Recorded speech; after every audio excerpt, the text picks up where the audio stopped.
本語カフェへようこそ。台湾で日本語を教えている日本人の春です。今日は口語でよく出てくる切れるのいろいろな使い方をご紹介します。切れるっていうのは切るという他動詞の自動詞切れるとして知られていますね。例えばこれは何ですか皆さん。これは輪ゴムですね。これをハサミでこうやることは何と言いますか？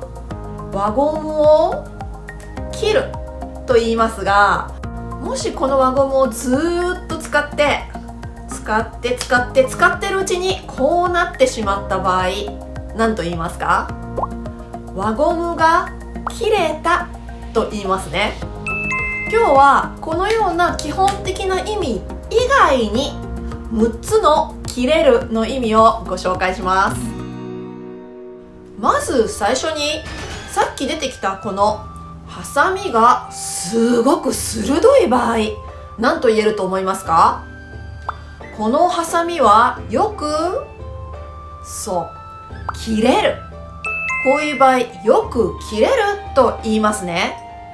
ハサミだけではなくて包丁などの刃物がすごく鋭くてほとんど力を入れなくてもいろいろなものをスッスッスッと切ることができる場合、よく切れると言います。これは切るの自動詞ということもできますが、同時に可能形っていうこともできます。簡単に物を切ることができるという意味です。じゃあこの意味から派生して観察力が鋭い人や頭の回転が速くてすぐに問題を解決することができる人のことを何と言うと思いますか？あの人はすごく頭が切れる。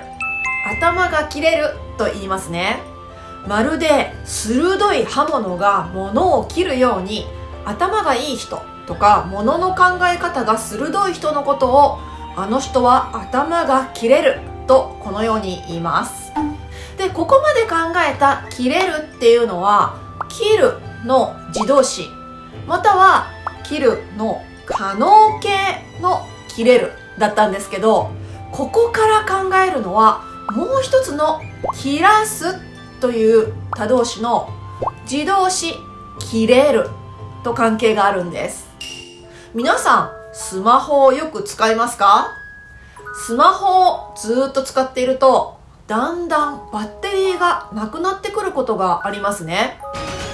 バッテリーが全くなくなってスマホが使えなくなった時、何と言いますか？スマホのバッテリーが切れた。バッテリーが切れたと言いますね。あるものを使い切ってなくなってしまった時にこの切れるを使います。例えば車のガソリンがなくなった時はガソリンが切れたとかガス欠になったということがあります。またいろいろ考えすぎて疲れてしまった時には集中力が切れたということもありますね。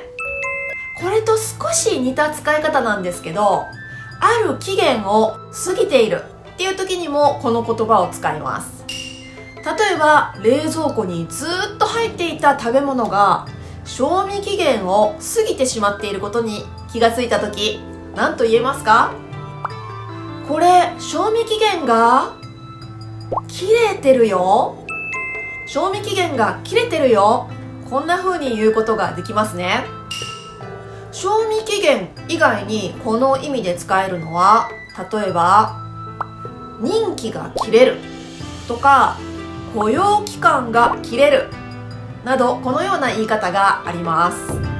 ところで皆さんは長い時間正座をしたことがありますか？ずっと正座しているとどうなりますか？10分正座しただけでもうしびれが切れてしまった。しびれが切れてしまった。こんな言い方を聞いたことがありますか？これはしびれるとほとんど同じ意味なんですけど、しばらく痛いのを我慢していたけれど、もう足の感覚がなくなってしまった、我慢できなくなってしまったっていう時に、しびれが切れると言います。この切れるという自動詞を他動詞にすると、しびれを切らすになりますけど、こういう言い方だともっといろいろな時に使えるんです。例えば、友達が約束の時間を1時間過ぎても来なかった場合、どう言えますか？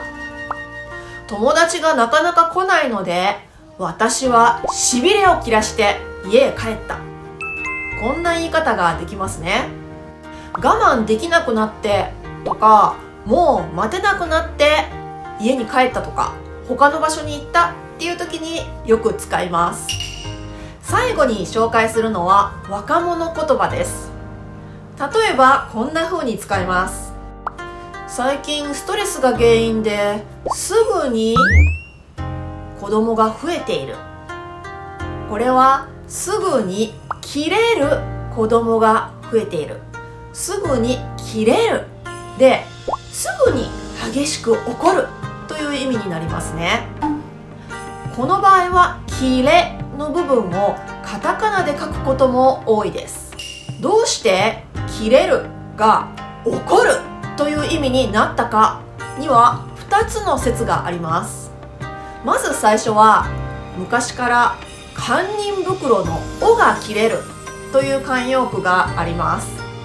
昔の袋っていうのはこういう巾着袋になっていて、そして堪忍袋っていうのはこの中に怒りの気持ちを収めるようになっているっていう考え方なんですけど、中に入っている怒りがどんどん大きくなると、ついにこの紐の部分がブチッと切れてしまいます。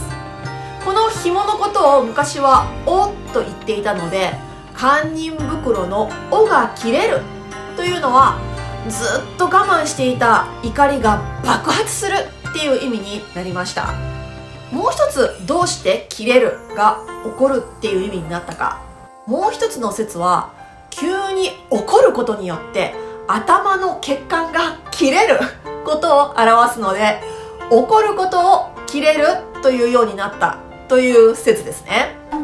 この血管が切れる音がブチッという音なので、激怒するということを口語でブチギレするとかブチギレるということもあります。はい、わかりましたか？何かの参考になれば、ぜひいいねを押してくださると励みになります。ではまた日本語カフェで会いましょう。はるでした。